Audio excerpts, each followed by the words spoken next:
नमस्कार, श्री महाकाल लोक टीवी में आपका स्वागत है। आपके साथ मैं हूं आरती गहलोत। आइए नजर डालते हैं देश दुनिया की तमाम बड़ी खबरों पर।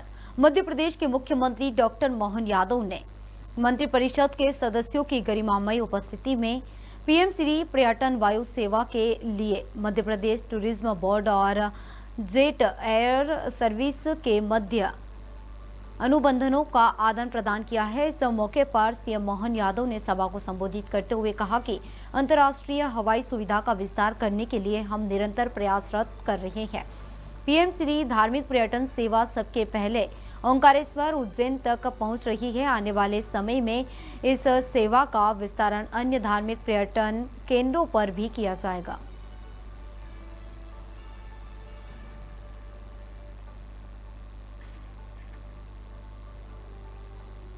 पहले मैं जब पर्यटन विकास निगम का अध्यक्ष था तब हमने एक वेंचुरा एयरक्राफ्ट के माध्यम से व्यवस्था दी थी। काल के प्रभाव में वो थोड़ी रुकी है, हम दोबारा शुरू कर रहे हैं और इसके माध्यम से भविष्य में और भी हवाई पट्टियां हर जिले में बनती जाए। हम सब कोशिश कर रहे हैं कि ये अंदर की यातायात की सुविधा, हवाई यातायात, ये लगातार बढ़ता रहे। एक और बड़ा काम खास करके धार्मिक दृष्टि से हमारे यहाँ दो ज्योतिर्लिंग है, बाबा महाकाल के और ओंकार पर्वत पे ममलेश्वर महादेव, ये दोनों ज्योतिर्लिंग वास्तव में हमारे यहाँ कोई व्यापार व्यवसाय की दृष्टि से इंदौर आता है, उज्जैन आता है, कम समय में उसको भगवान के दर्शन करना है तो उसको ये सुविधा मिलना चाहिए। इसी प्रकार से दतिया माता जी के यहाँ दर्शन करने जाना हो, कटनी या मैहर की माता जी के साथ साथ ओरछा राजा राम के नगरी में जाना हो तो हेलीकॉप्टर सेवा, हम सबको मालूम है केदारनाथ, गंगोत्री, यमुनोत्री बहुत कम समय में या अमरनाथ के समय हेलीकॉप्टर सुविधाओं से बहुत जल्दी हमारे लिए दर्शन भी होते हैं और ये सुविधा का लाभ भी लेते हैं। इसी प्रकार से हमने ये हेली सुविधा भी आज प्रारंभ की है। आज पहली बार इसको यहाँ से ओंकारेश्वर और फिर उज्जैन तक पहुँचाएंगे। आने वाले समय में सभी धार्मिक पर्यटन के केंद्र तक पहुँचाने का प्रयास करेंगे। आने वाले समय में पर्यटन के दूसरे कान्हा, बांधवगढ़ और इन स्थानों पर भी हेलीकॉप्टर सुविधा का विस्तार करने की योजना रहेगी।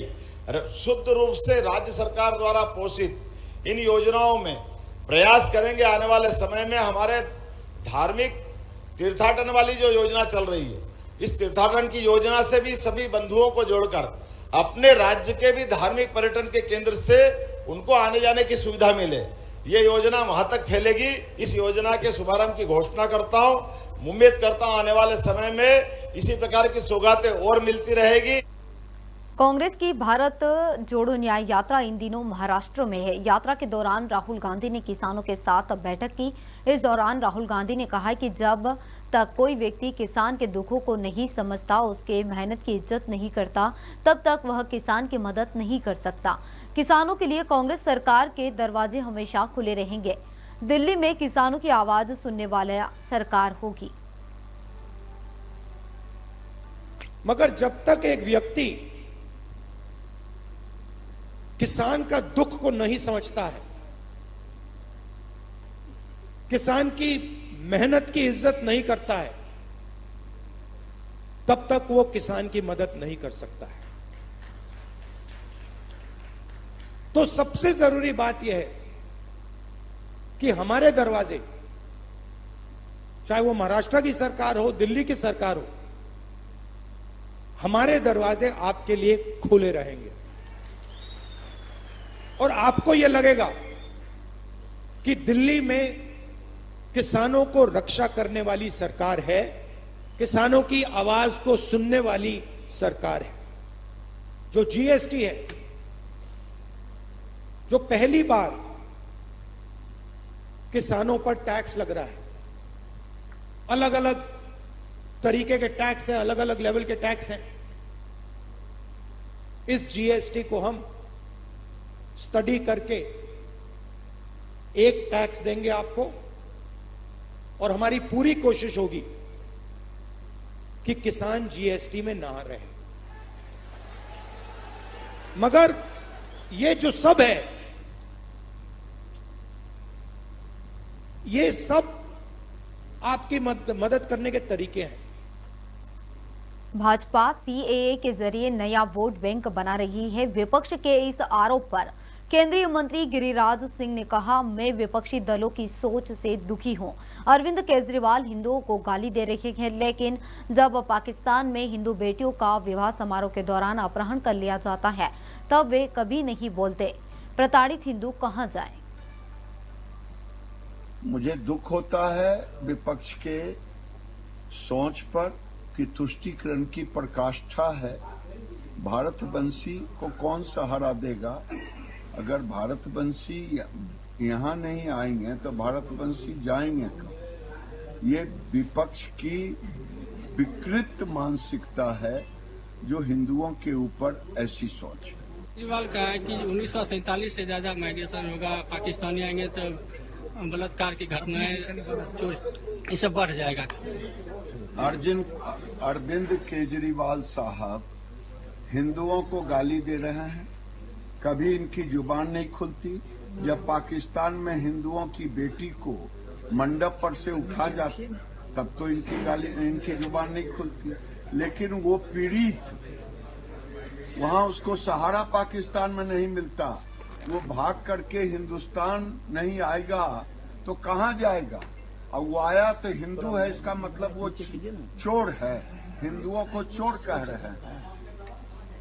और दूसरे आते हैं बांग्लादेश और रोहिंग्या, वो उनके विषय में इनका जुबान नहीं खुलेगी, क्योंकि उनका तो वोट बैंक है ना, तुष्टीकरण है ना। ये तुष्टीकरण नहीं चलेगा। जो भारतवंशी पाकिस्तान में तबाह बर्बाद हुए हैं, अफगानिस्तान में सिख भाई तबाह बर्बाद हुए, उनको सहारा आखिर कौन देगा? भारत सरकार के प्रधानमंत्री और गृह मंत्री ने इसीलिए कानून बनाया है। बात करते उत्तराखंड की, जहां पर बीजेपी ने 5 लोकसभा सीट पर अपने प्रत्याशी घोषित कर दिए हैं। पहली सूची में उत्तराखंड के 3 सीटों पर उम्मीदवारों की घोषणा के बाद अब बची हुई 2 सीटों पर भी उम्मीदवारों के नाम घोषित कर दिए गए हैं। बता दें कि बीजेपी ने अपने दोनों मौजूदा सांसद का टिकट काट दिया है। वहीं नए चेहरों में पौंडी से अनिल बलूनी और हरिद्वार से त्रिवेणी सिंह रावत को टिकट दिया गया है। ऐसे में भाजपा प्रदेश प्रवक्ता वीरेंद्र बिष्ट का कहना है कि जिनकी घोषणा केंद्रीय नेतृत्व ने की है वह 5 अपने क्षेत्र में सक्रिय है। यह पार्टी का निर्णय है। समय समय पर पार्टी अपने दायित्व परिवर्तन होते रहते हैं। जिसका दायित्व परिवर्तन हुआ है उन्हें आने वाले समय में विशेष जिम्मेदारियां पार्टी की ओर से दी जाएगी। भारतीय जनता पार्टी के शीर्ष नेतृत्व ने उत्तराखंड राज्य की 5 लोकसभा सीटों पर प्रत्याशी उतार दिए हैं, उनकी विधिवत घोषणा कर दी है। 5 ही प्रत्याशी अपने अपने क्षेत्रों में लोकप्रिय हैं, मजबूत हैं, सशक्त हैं। जहां तक पुराने अपने लोकसभा जो हमारे सांसद हैं वर्तमान में, उन 5 का काम भी बड़ा उत्कृष्ट रहा है। 5 ही अपने क्षेत्रों में मजबूत रहे हैं, लोकप्रिय रहे हैं। 5 ने केंद्र की योजनाओं, राज्य की योजनाओं को जन जन तक पहुंचाने का काम किया है। ये पार्टी का निर्णय रहता है। हमारे पार्टी में समय समय पर दायित्व परिवर्तन होते रहते हैं।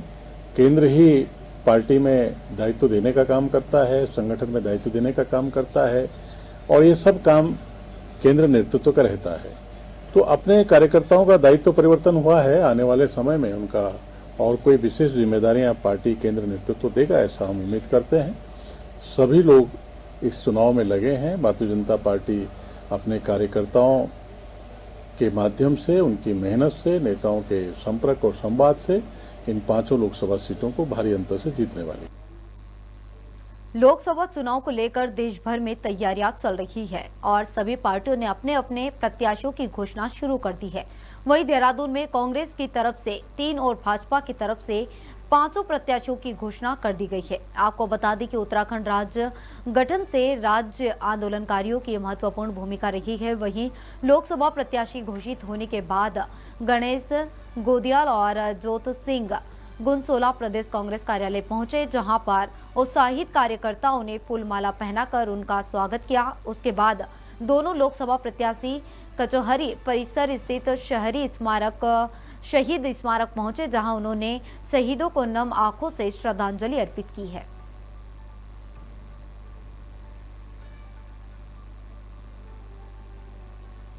सबसे पहले हम उत्तराखंड के उन आंदोलनकारी साथियों को नमन करते हैं और नमन करते हुए उन तमाम आंदोलन से जुड़ी हुई शक्तियों को भी नमन करते हैं जिनकी वजह से ये राज्य उत्तराखंड राज्य प्राप्त किया गया।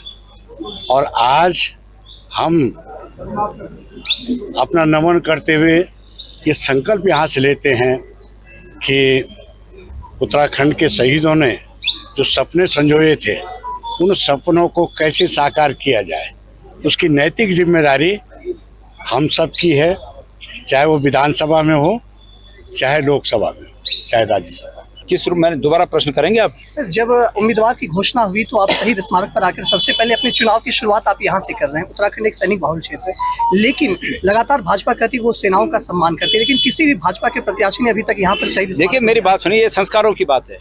हम अपने घरों में कोई शुभ कार्य करते हैं तो अपने पितरों का पहले आशीर्वाद लेते हैं। तो हमारे लिए तो ये पूरे उत्तराखंड के पितर हैं जो यहाँ पर जिनको हमने थरपा है, जिनको स्थापित किया है।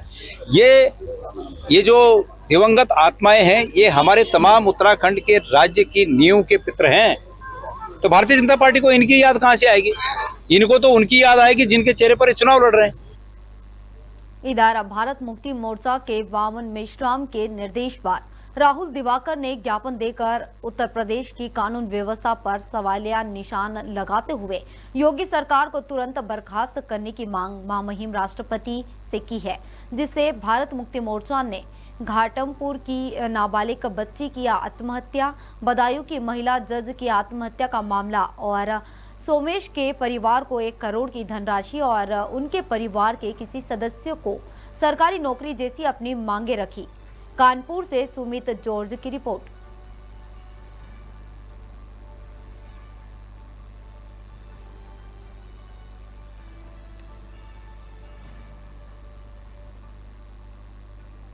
हम लोग यहाँ जो उत्तर प्रदेश में बहुत ज़्यादा न्याय अत्याचार बढ़ रहा है, जगह जगह बड़ी घटनाएं हो रही हैं, उन लोगों को इंसाफ दिलाने के लिए हम लोग कमिश्नर साहब को ज्ञापन सौंपने के लिए आए हैं। जैसे अभी हाल में ही आप लोगों ने देखा होगा कि रामपुर के जो बड़ा गांव है वहाँ बहुत बड़ी घटना हुई। पुलिस के द्वारा हमारे एक 10वीं के छात्र सोमेश को गोली मार के हत्या कर दी गई। उसकी तो मृत्यु हो गई, लेकिन पुलिस के गोली के छर्रे लगने से और भी बहुत सारे मासूम लोगों को चोटें आई जो गंभीर रूप से घायल हैं। इसके बाद भी पुलिस का बर्बरतापूर्ण व्यवहार रुका नहीं। जब उनके परिवार के लोग उनके अंतिम सोमेश भाई की अंतिम यात्रा में विदाई में शामिल हुए तो पुलिस ने बर्बरतापूर्वक लाठीचार्ज करने का काम किया। ये बहुत ही अति निंदनीय काम है, बहुत ही बुरा स्थिति उत्तर प्रदेश। हम लोगों की मांग है कि जो सोमेश के हत्यारे हैं उनको गिरफ्तार किया जाए।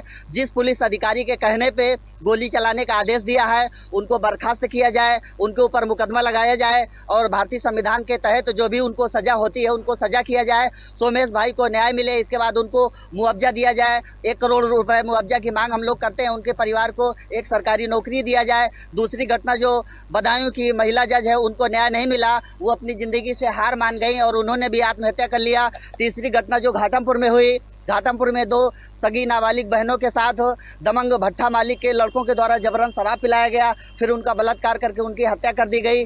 जगह जगह उत्तर प्रदेश में घटनाएं हो रही हैं, रुकने का नाम नहीं ले रही हैं। हम लोगों की मांग है इनको न्याय दिया जाए। योगी सरकार को इस्तीफा दे देना चाहिए, क्योंकि योगी सरकार कानून व्यवस्था को संभालने में नाकाम हो रही है, सिद्ध हो रही है। ये हम लोगों की मांग है। आज हम लोग ये सैकड़ों की तादाद में यहाँ पे प्रदर्शन कर रहे हैं। हमारे भारत मुक्त मोर्चा के राष्ट्रीय अध्यक्ष वामन मेश्राम साहब के आह्वान पे प्रदेश बंद का आह्वान किया गया था, इसलिए कानपुर नगर में भी हम लोग ये बड़ा कार्यक्रम कर रहे हैं। उत्तराखंड के 13 जिलों में आंगनवाड़ी कार्यकर्ताओं का अपनी मांगों को लेकर लगातार प्रदर्शन चल रहा है। अपनी मांगों को लेकर मुख्यमंत्री को ज्ञापन सौंपा गया। इसके बावजूद सरकार द्वारा अभी तक कोई भी आश्वासन नहीं दिया गया, जिसके चलते आंगनवाड़ी कार्यकर्ता और कर्मचारी संगठन की प्रदेश अध्यक्ष रेखा आर्य ने प्रेस वार्ता की, जिसमें उन्होंने आंगनवाड़ी कार्यकर्ताओं की मांगे आगे रखी और इन मांगों को पूरा करने का अनुरोध भी किया। रेखा नेगी ने कहा है कि हमारी न्यूनतम मजदूरी को देखते हुए 600 रुपये प्रतिदिन के हिसाब से 18,000 मानदेय किया जाए।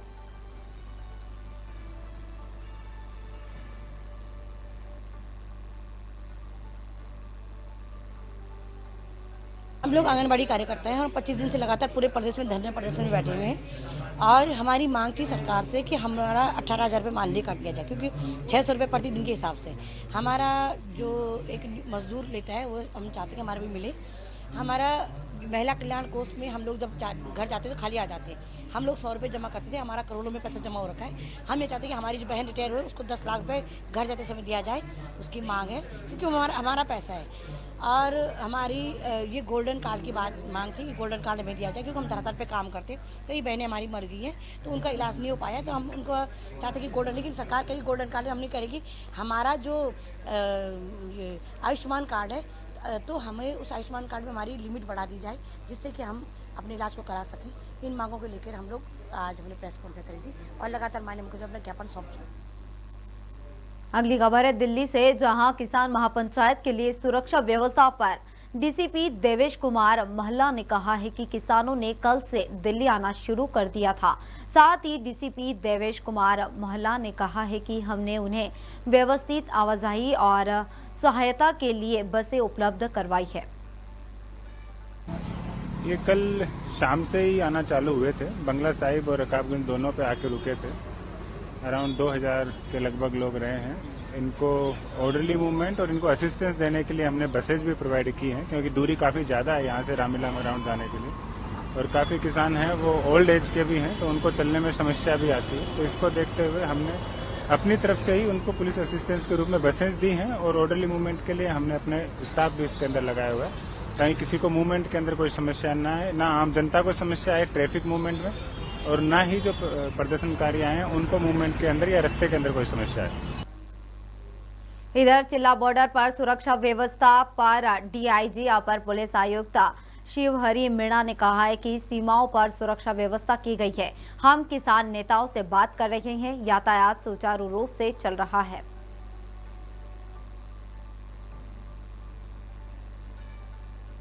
आज जो दिल्ली कूच का आह्वान है उसके तहत हमारे सभी बॉर्डरों पर हमने सुरक्षा व्यवस्था सुनिश्चित करवाई गई है। साथ ही साथ जितने भी हमारे किसान भाई हैं, उनके नेतृत्वकर्ता हैं, उन सबसे भी वार्ता निरंतर हमारी जारी है। हम लोग सकारात्मक परिणाम की तरफ हैं। साथ ही साथ आम नागरिक को किसी तरह की कोई परेशानी ना हो। आप देख रहे हैं कि पीछे ट्रैफिक बहुत सुचारू रूप से चल रहा है, तो हम लोग इस चीज़ को भी इंश्योर करवा रहे हैं कि ट्रैफिक का जो मैनेजमेंट है वो भी अच्छा रहे और आम जनता को किसी तरह की कोई परेशानी ना हो।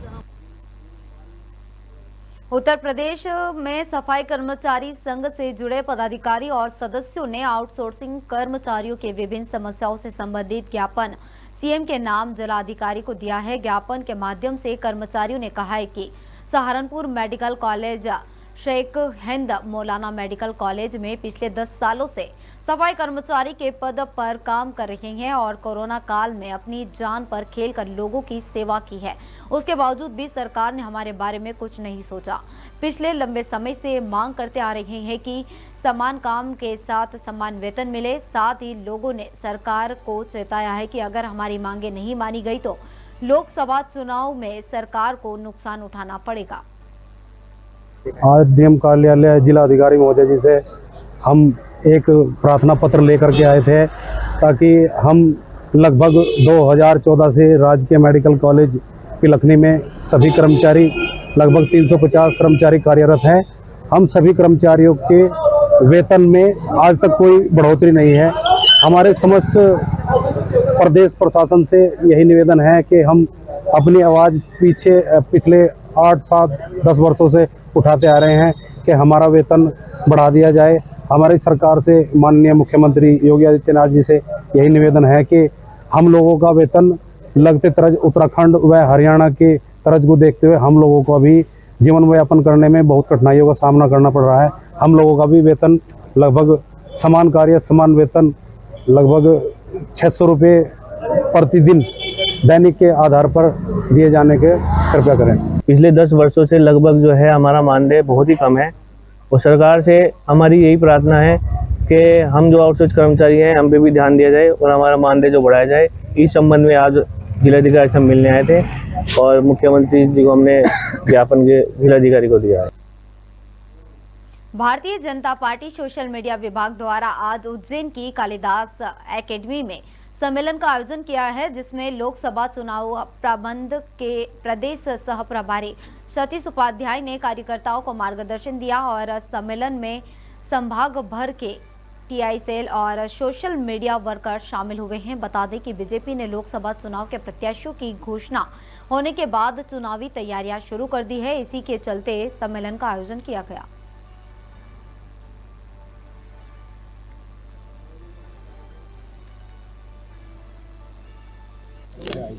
देखिए, आज मैं उज्जैन में आया हूं और उज्जैन संभाग के आसपास के जितने भी सोशल मीडिया इन्फ्लुएंसर हैं, आईटी के लोग हैं, समाज में नए नैरेटिव रखने का काम जो समाज के हमारे युवा शक्ति करती है, उनका एक ये सम्मेलन है जिसमें आज देश में जो चुनाव होने वाले हैं किस प्रकार की, क्योंकि आज समाज में सोशल मीडिया की भूमिका एक बहुत बड़ी अहम भूमिका है। विषयों को किस रूप में लेकर के जाना है, समाज तक नीचे कैसे पहुंचाना है, देश में मोदी जी के नेतृत्व में किस प्रकार की प्रगति आज हुई है, कौन कौन से विषय हैं जो लोगों के पास जाने की आवश्यकता है, और एक दूसरी तरफ से विपक्ष भी है जो तमाम तरह के अलग तरह के नेगेटिव नैरेटिव को बनाने की जो कोशिश है, उनको किस तरह से एक चुनौती है, उनको किस तरीके से लोगों को बताया जाए। फॉर एग्जांपल, आपके ध्यान में आया होगा कि अभी देश में सीए कानून पास हुआ, उस कानून के बारे में किस तरह की भ्रांतियां किसानों के, देश के अन्य लोगों के मन में, जो अल्पसंख्यक समुदाय है भारत का, उनके मन में फैलाना। तो सोशल मीडिया का काम है कि जो सच है, सच्चाई है, वो किस तरीके से लोगों के सामने सही तरीके से लोगों के पास आए, और उसमें उनकी भूमिका बहुत बड़ी है कि उनको क्या किस तरीके से सही बात आनी चाहिए और नीचे तक कैसे पहुँचे। वो एक बड़ा वर्ग है जिसको आज हम मिलकर के आने वाले चुनाव में किस तरह की भूमिका उनकी रहने वाली है, देश के लिए, समाज के लिए, देश में से देश की प्रगति के लिए, देश की आर्थिक व्यवस्था किस प्रकार की है, देश में मूलचूल परिवर्तन किस प्रकार से हुआ है, देश में हमारी जो सनातन संस्कृति है उसको कैसे बढ़ावा मिला है, देश की जो अर्थव्यवस्था है वो आज वर्ल्ड में कहाँ पहुँची है। बहुत सारे विषय हैं जिसको सरल भाषा में लोगों तक हम कैसे पहुँचाएं, ये एक बड़ी भूमिका सोशल मीडिया की है। उत्तर प्रदेश के कन्नौज जिले में अचानक वायरल बुखार के मरीज बढ़ने लगे हैं। जिला अस्पताल में कुछ ही दिन में 2 गुने मरीज बुखार के बढ़ गए हैं। जुकाम खांसी के मरीज बढ़ने से डॉक्टर ने कहा है कि दिन रात के तापमान में बड़े अंतर की वजह से बीमारी तेजी से बढ़ रही है। बरसात और उमस भरा मौसम भी बीमारियों का मुख्य कारण है। साथ ही डॉक्टर ने कहा है कि बदलता मौसम बच्चे, बुजुर्ग और गर्भवती महिलाओं के लिए ज्यादा खतरनाक साबित हो सकता है। अब मौसम जैसे चेंज होता है तो मौसमी बीमारियां, वायरल बीमारियां बढ़ने लग जाती हैं।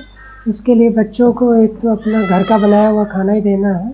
बाकी नवजात शिशु में तो वही है कि माँ के पास रहे, माँ को अगर सर्दी जुकाम है तो मास्क लगा के रखें अपना, और बड़े बच्चों के लिए वही है बाहर का खाना पीना नहीं करें, अंदर साफ सफाई का ध्यान रखें। बाकी जो भी सर्दी से थोड़ा बचा के रखें, शाम को सर्दी थोड़ी रहती है तो उससे बचा के रखें। मतलब ऐसे में जिला अस्पताल में कौन से बच्चे ज़्यादा मरीज? बच्चे अभी खांसी जुकाम और बुखार के ज़्यादा आ रहे हैं। खांसी ज़्यादा बच्चों में आ रही है, जो ज़्यादातर कॉज उसका वही वायरल डिजीजेज है सारी। जैसे मौसम चेंज हो रहा है तो वायरस सक्रिय हो जाते हैं, उससे बच्चे ज़्यादा बीमार हैं। बात करते हैं मध्य प्रदेश के उज्जैन जिले की, जहां कृषि उपज मंडी में स्वच्छता अभियान की धज्जियां उड़ती हुई नजर आ रही है। जहां करोड़ों रुपए खर्च कर किसान और मजदूरों के लिए सेट बनाए गए हैं, वहां गंदगी का अंबार लगा हुआ है। इसी को लेकर हेमाल हस्तिया खान ने बताया है कि कृषि उपज मंडी में इन दिनों चारों तरफ गंदगी का अंबार लगा हुआ है। इसके बावजूद तो मंडी के अधिकारी द्वारा इस ओर ध्यान नहीं दिया जा रहा है, जिससे हेमालों को बैठकर खाना खाने तक की जगह नहीं मिल रही है, जिसके कारण किसान और मंडी में काम करने वाले हेमाल को परेशानी का सामना करना पड़ रहा है। हेमालों ने मंडी प्रशासन से इस ओर ध्यान देने की बात कही है, साथ ही चेतावनी देते हुए कहा कि जल्द ही समस्या का हल नहीं किया गया और सफाई नहीं करवाई गई है तो प्रदर्शन कर आंदोलन किया जाएगा। हम ये इतने समय से यहाँ मंडी में कार्य कर रहे हैं और यहाँ पे व्यापारी का माल तुलता है, तो ये जो टीन सेट लगा है, तो ये टीन सेट मंडी कमेटी ने इशू करा था, ये किसानों के लिए। ये जो इतना माल आता है मंडी में, रोज 15-20 हज़ार बोरी, कोई लिमिट नहीं है, कभी 40,000 30,000, यहाँ मंडी का रिकॉर्ड है 60,000 बोरी का तुल गया। तो ये जो टीन सेट लगाया, तो ये जो बाहर ट्राली खड़ी रहती, टीन सेट के लगने के बाद ये ट्राली जो बाहर खड़ी रही यहाँ पे लग जाती है। तो ये पहले शुरू में चालू कर दिया था, उसके बाद इसको पूरा बंद ही कर दिया और यहाँ पे पूरा कचरा पड़ा हुआ है। मंडी कमेटी इस पे कोई ध्यान नहीं दे रही और यहाँ पे कोई व्यवस्था नहीं है और किसानों को वहाँ पे भी परेशानी आ रही ट्राली लगाने में भी। तो मंडी कमेटी को ध्यान रखना चाहिए कि ये टीन सेट क्यों बनाया, ये इस पर विशेष ध्यान रखना चाहिए। और जो किसानों और ये जो ट्राली खड़ी वो इस पे भी लग सकती है, या फिर ये कचरा हटा के यहाँ पे लोगों को थोड़ा दिखे तो सही। और पूरा भारत में स्वच्छता अभियान चल रहा है पर बाकी इस पर कोई ध्यान नहीं दे रही है। तो ये कचरा कब से हटेगा? माल लोग भी धूप में काम कर रहे हैं, तो यहाँ पे माल तुल रहा है तो थोड़ी बहुत देर किसान भी बैठ सकता है, हिमाल भी बैठ सकते, किसान भी धूप में खड़े रहते हैं और हिमाल भी धूप में काम करते।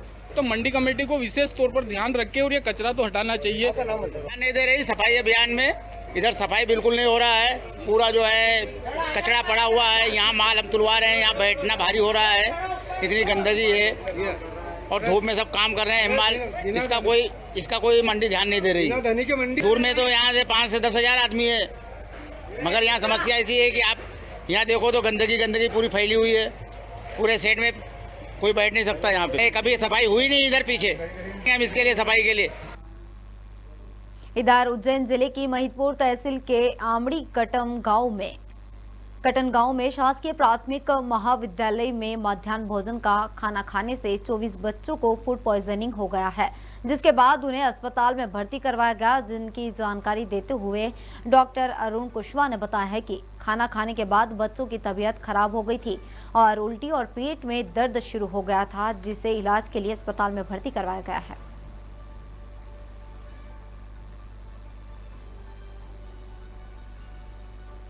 ऐसी स्थिति बनी थी, कुछ बच्चे 1:30 बजे के आसपास खाना खाने के बाद उल्टी और पेट में दर्द की समस्या के साथ आए थे। लगभग 24 बच्चे हैं। पहले शुरुआती स्थिति में बच्चों को उल्टी दस्त हो रहे थे, दस्त किसी को नहीं, उल्टी और पेट में दर्द हो रहे थे, बट अब सारे बच्चे स्टेबल हैं। अभी कोई भी बच्चे खतरे में नहीं है, सब खतरे से खाली है।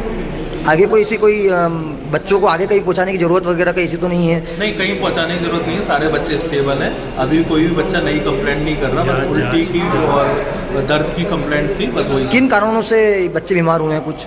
क्योंकि बच्चे खाना खाने के बाद सारे बच्चे बीमार हुए हैं, तो पहली स्थिति में तो अपन को यही लगता है कि फूड पॉइजनिंग हुई होगी। तो खाने के सैंपल की जांच जाएगी और बच्चों की जो उल्टी की है उसकी जांच जाएगी। आगे जो भी कार्रवाई होगी वो लैब के थ्रू पता चलेगी।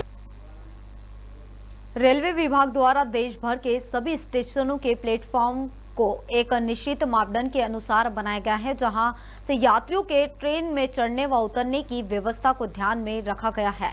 लेकिन कुछ लोग रेलवे नियमों का उल्लंघन करते हुए गेट पर बैठकर यात्रा करते हैं, जिसके बाद बड़ी दुर्घटना होती है। ऐसा ही एक मामला उज्जैन में सामने आया है, जिसमें ट्रेन के गेट पर बैठे 2 युवक दुर्घटना का शिकार हो गए हैं, जिसमें से एक की मौत हो गई और दूसरा अस्पताल में भर्ती है।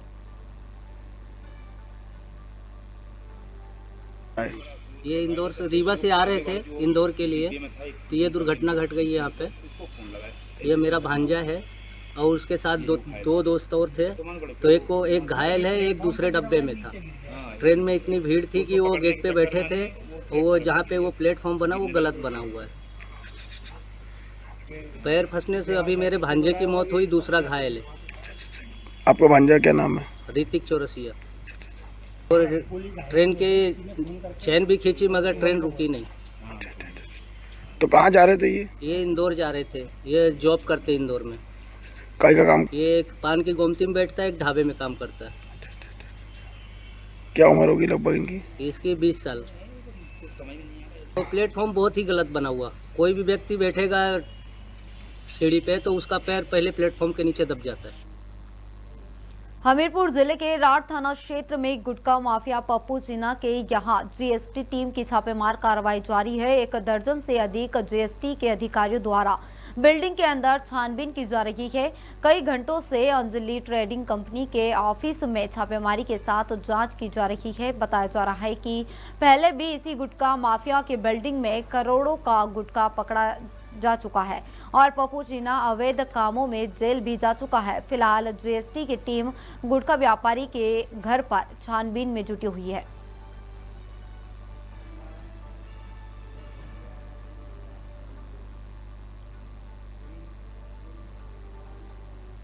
इधर आगजनी केस में जेल में बंद सपा विधायक इरफान सोलंकी और उनके भाई पर आज फैसला आ सकता है। कानपुर की फास्ट ट्रैक कोर्ट में आगजनी केस में सुनवाई पूरी हो चुकी है। आज विधायक के भाई रिजवान सोलंकी कोर्ट पहुंचे, जहां मीडिया के सवालों पर कहा कि इंसाफ होगा, हम दोनों भाई बेगुनाह है। इधर फैसले को लेकर पुलिस ने भी अपनी कड़ी तैयारी की है। कोर्ट में डीपी से लेकर 100 से अधिक पुलिस कर्मियों को तैनात किया गया है। इसके साथ ही शहर में भी हाई अलर्ट घोषित है।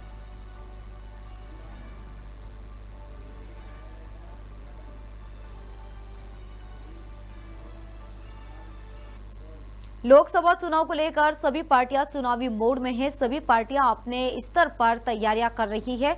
इसी कड़ी में टिहरी लोकसभा के मंसूरी विधानसभा में बीजेपी ने चुनाव कार्यालय का उद्घाटन किया है।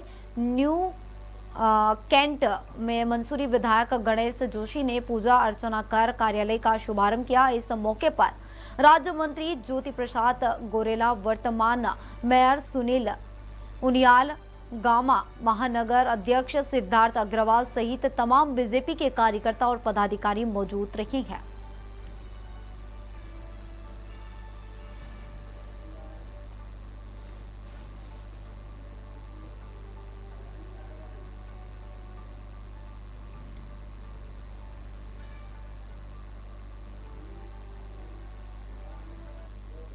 उज्जैन में युवक ने सड़क पर ट्रैफिक नियमों का उल्लंघन कर बाइक से स्टंट कर वीडियो सोशल मीडिया पर पोस्ट कर दिया। वीडियो सामने आते ही पुलिस ने युवक पर चालानी कार्रवाई कर दी है। उज्जैन पुलिस ने संदेश दिया है कि बाइक, कार पर स्टंट करने वाले और बुलेट गाड़ी से पटाखे जैसी आवाज निकालने वालों पर सख्त कार्रवाई की जाएगी। इससे पहले भी उज्जैन शहर में ई रिक्शा वाले ड्राइवर ने स्टैंड किया था और उस पर भी कार्रवाई की गई थी।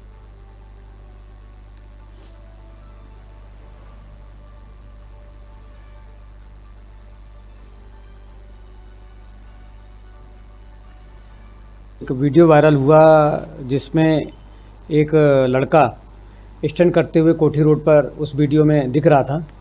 तो हमने उस मोटरसाइकिल का नंबर ट्रेस किया और उस नंबर को ट्रेस करने के बाद आरटीओ की वेबसाइट पर जाकर एड्रेस निकाला। तो इसमें प्रद्युम्न सिंह सोलंकी, सती गेट, उज्जैन का रहना पाया गया, जिस पर मेरे द्वारा ट्रैफिक थाने से अधिकारी और कर्मचारियों की एक टीम रवाना की गई वैधानिक कार्रवाई करने के लिए। ये टीम प्रद्युम्न सिंह सोलंकी के घर पर पहुंची तो प्रद्युम्न सिंह सोलंकी वहां घर पर था, उससे पूछताछ की गई। उसने अपनी गलती स्वीकार की और अग्रिम कार्रवाई के लिए मोटर व्हीकल एक्ट की जो कार्रवाई होती है उसके अंतर्गत प्रद्युम्न सिंह सोलंकी ड्राइवर जो उस समय स्टंट कर रहा था और वाहन को ट्रैफिक पुलिस साथ में लेकर यातायात थाने आई और उसकी कार्रवाई न्यायालयीन। अब बात करते हैं मध्य प्रदेश की नगरी बाबा महाकाल की नगरी की, जहां महाकाल मंदिर के पुजारी महेश गुरु ने बताया है कि हिंदू धर्म में कई तीज त्योहार पर धार्मिक कार्य करने और नहीं करने की परंपरा है। ऐसे में इन दिनों होली के अष्टक पर्व को लेकर 8 दिन होली का पर्व मनाया जाएगा। इस दौरान परंपरा के अनुसार कोई भी शुभ कार्य नहीं किया जाता है। साथ ही होली को लेकर महाकाल मंदिर की आरती और पूजा व्यवस्था में भी परिवर्तन किया जाएगा और भगवान महाकाल को ठंडे जल से स्नान करवाया जाएगा। होली का पर्व होता है, उसके 8 दिन पूर्व होली का अष्टक के रूप में पर्व का मनाते हैं। इसमें शुभ काम और मांगलिक कार्य के लिए निषेधता रहती है, लेकिन ये कुछ क्षेत्रों में होती है। उन क्षेत्रों में और कहीं कहीं ये माफ़ भी रहती है, तो यहाँ मांगलिक कार्य कर सकते हैं। लेकिन हमारा मालवा क्षेत्र ये है, यहाँ इसकी एक मान्यता है। होली पर्व बड़ा धूमधाम से मनता है और होली का यहाँ पे डांडा रोपण भी होता है, होली दहन भी होता है। इसलिए ये 7 दिन 8 दिन का जो समय होता है होली का अष्टक, इसमें किसी प्रकार के मांगलिक कार्य हमारे मालवा में और उज्जैन नगर और आसपास के नगर में निषेध है। तो इस तक का है, 8 दिन का होता है और 25-26 के बाद में फिर पुनः है कि अभी यहाँ 2 ऋतु होती है एक गर्मी की ऋतु और एक ठंड की ऋतु होती है। ऋतु के अनुसार महाकाल मंदिर की परंपराओं में थोड़ा सा परिवर्तन होता है। जैसे ठंड का जो मौसम होता है, कार्तिक महीने से ये प्रारंभ होता है, तो कार्तिक अन्नकूट जो 14 रूप 14 से होती है, तो भगवान को ठंड के मौसम में 4 माह में भगवान को गर्म जल से स्नान कराते हैं। और अब चैत्र प्रतिपदा से भगवान को पुनः ठंडे जल से स्नान प्रारंभ होगा, जो 6 महीने तक ये चलेगा। 6 महीने की ये यहाँ परंपरा है और उसको परंपरा के अनुसार अब आरती का भी समय है, जो कि दिन बड़े और छोटे होते हैं। ठंड में दिन छोटे होते हैं और गर्मी में दिन बड़े होते हैं, इसलिए आरती का समय भी परिवर्तन होगा, जिस आधी घंटे का परिवर्तन रहेगा। अभी 7:30 बजे जो आरती होती है वो 7 बजे होगी, और जो 10:30 बजे होती है वो 10 बजे होगी, और सायंकाल को जो 6:30 बजे जो होती है आरती, सायं आरती जो दूध आरती है, वो 7 बजे से होगी।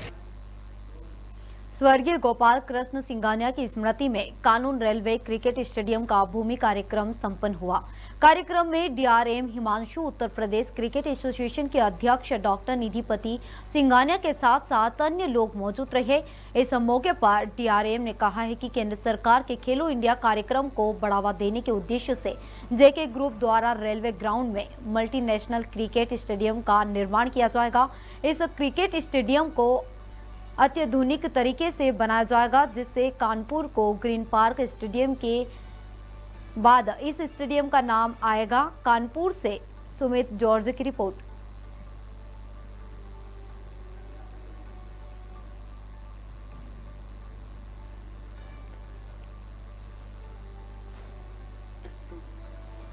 देखिए, हम लोग धन्यवाद देते हैं, कृतज्ञ हैं जेके ग्रुप के, जिन्होंने रेलवे के इस लोको स्टेडियम को डेवलप करने का जिम्मा उठाया।